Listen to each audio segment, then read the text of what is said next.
मुझे नहीं जाना अम्मी, मुझे नहीं करवाना अम्मी, नहीं करवाना मुझे, प्लीज अम्मी, मुझे नहीं करवाना। नहीं अम्मी, अम्मी नहीं, नहीं, नहीं। जोर से पकड़। अब्बू के पास जाना है, अब्बू के पास जाना है।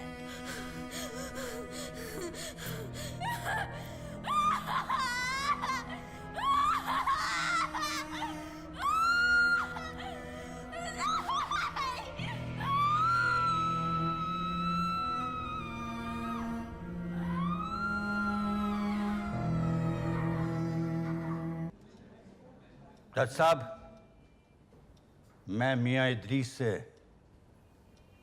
कुछ सवाल पूछने की इजाजत चाहता हूं। इजाजत है।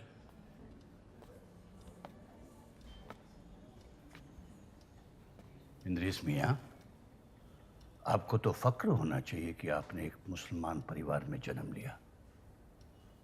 फिर ऐसा क्या हो गया कि आप इस्लाम के खिलाफ हो गए? मौलवी साहब, आपके हिसाब से मुसलमान तो मैं बाद में हुआ, पर मेरे हिसाब से इस धरती पर पैदा होते ही मैं हिंदुस्तानी हो गया और हिंदुस्तानी होने के सारे संवैधानिक अधिकार मेरे हिस्से में आ गए। आज मैं यहां उन्हीं अधिकारों के लिए खड़ा हूं। इस दुनिया में मेरी सबसे पहली शिनाख्त हिंदुस्तानी होने की है और उस पर मुझे गर्व है। जज साहब, मैं मौलवी साहब से पूछना चाहता हूं कि एक 8 साल के बच्चे को सबके सामने नंगा कर, उसके निजी अंगों को छूने, उसकी नुमाइश कर, उसके साथ खिलवाड़ करने का हक इन्हें किसने दिया? दीन की दलील देकर इस तरह की नाइंसाफी एक बच्चे के साथ किस तरह मुनासिब हो सकती है? जज साहब, यह मेरी शारीरिक पूर्णता के अधिकार का उल्लंघन है और एक बच्चे के साथ अन्याय।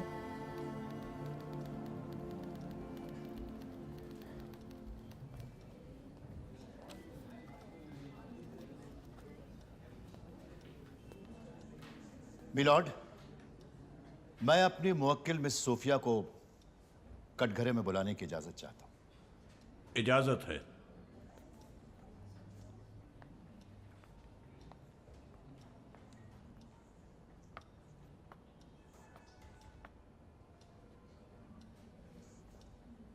सोफिया, आप अदालत को बताएंगे कि आपके साथ क्या हुआ था? मिलॉर्ड, मैं 8 साल की थी। मुझे बहला फुसला कर एक कंधे से कमरे में ले जाया गया।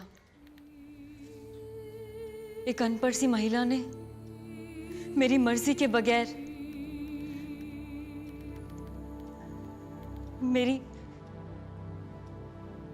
मेरी योनि के कुछ हिस्से को काट दिया। मैं रोती रही, बस रोती रही। मुझे किसी ने नहीं सुना। मुझे बताया गया कि मेरा खतना हो गया। जज साहब, दरअसल खतना मेरी आजादी, मेरे एहसासों, मेरे अधिकारों और मेरे वजूद का हुआ था।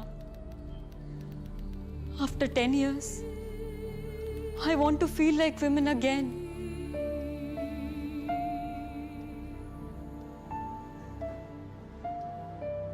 जज साहब, क्या महिलाओं का यौन सुख पितृसत्ता के लिए खतरा है?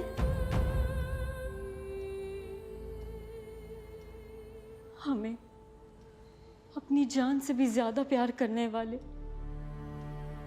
हमारे लिए पूरी दुनिया से लड़ जाने वाले हमारे अब्बू भी खामोश हो गए थे।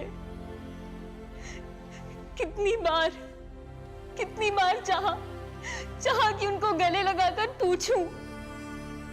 पूछूं कि जब पूरी दुनिया से बचा लिया, फिर इन बदरवायतों से क्यों नहीं बचा पाए?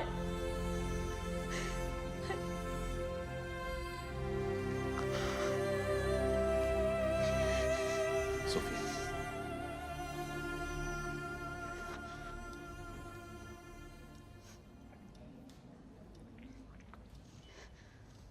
अधूरेपन का ये एहसास अब मुझे जीने नहीं देता। जज साहब, जो मेरे साथ हुआ वो और किसी के साथ नहीं होना चाहिए। जज साहब,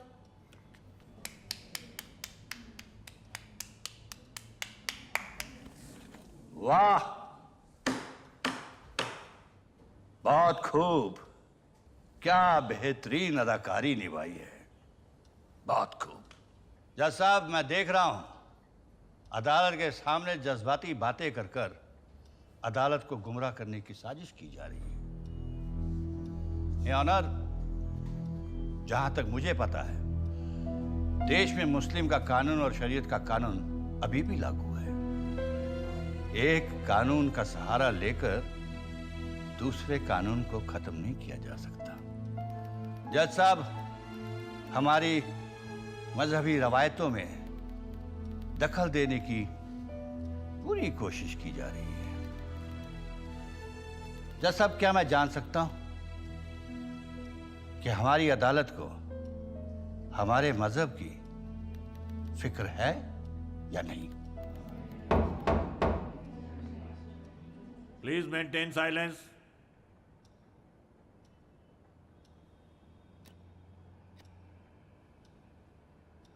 अदालत मोहम्मद बशीर को हुक्म देती है कि अगली तारीख पर वो अपने दावों के बरक्स साक्ष्यों को प्रस्तुत करें। तब तक के लिए अदालत की कार्रवाई मुलतवी की जाती है। अगली सुनवाई 25 सितंबर को की जाएगी।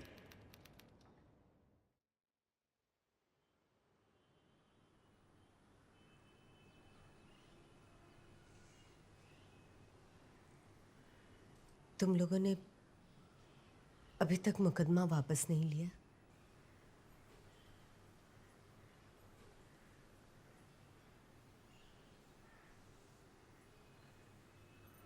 देखो, अभी भी वक्त है, ये मुकदमा वापस ले लो।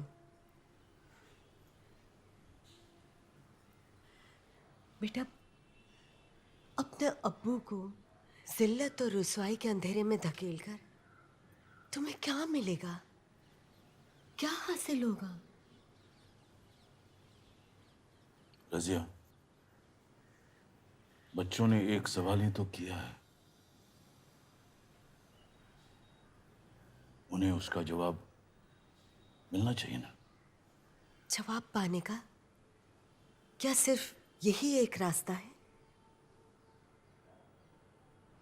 हाँ रजिया, शायद यही रास्ता था।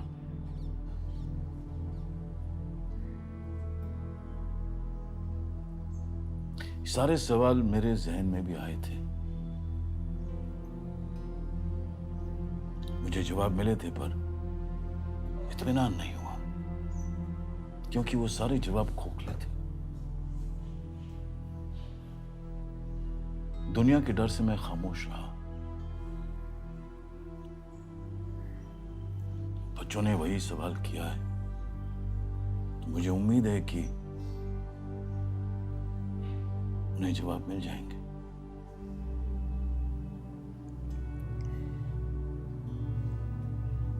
मुझे डर लगता है तुम्हारे ये सही जवाब पाने के चक्कर में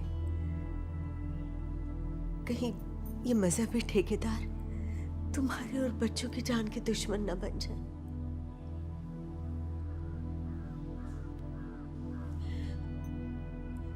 देखो लियाकत,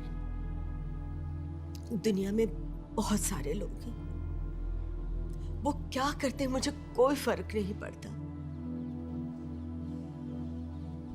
बस मैंने हमेशा से यही चाहा है कि मेरे बच्चे आम बच्चों की तरह रहें, उन्हें औरों से अलग बनाकर मैं उन्हें मुसीबत में नहीं डाल सकती।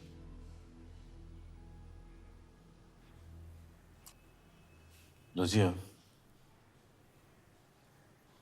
तुम्हें फिक्र है ना कि तुम्हारे बच्चे और बच्चों की तरह नहीं है? मुझे तो फक्र है इस बात का है।